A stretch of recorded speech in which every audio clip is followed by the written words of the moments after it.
Only a few final hours of work for Maryland lawmakers. Their session and opportunity to pass new laws ends at midnight. DCW 50's Joe Dominguez is live in Annapolis tonight. Joe, what are lawmakers focused on?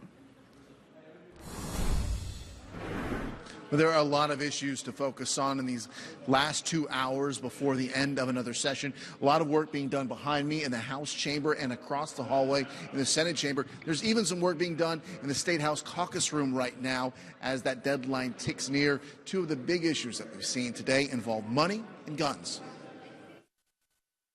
Protesters have just a few opportunities left to influence Maryland lawmakers. We feel like they've wasted a lot of the legislative time. These sign holders want to see the defeat of the so-called red flag bill that would allow a judge to take away guns from someone deemed an imminent danger to the public. The red flag bill is what's called an ex parte bill, which means only one of the parties, not the person who's being complained about or the owner of the firearms, only one person is in court, the complainer, and it's a secret proceeding. The person never knows that they're the target of an investigation.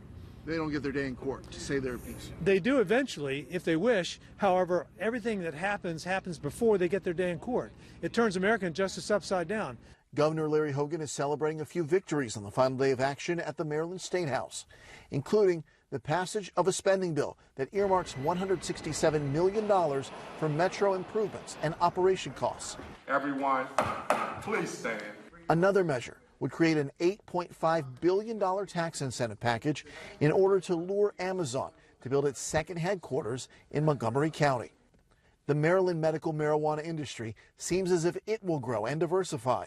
An 11th hour law would expand the number of grow licenses offered by the state and ensure that at least 2 of those licenses go to minority-owned businesses. And you can tell behind me out here live now that it just got a little more crowded here in the hallway, maybe the last little break before that deadline at midnight for legislators to get back at it.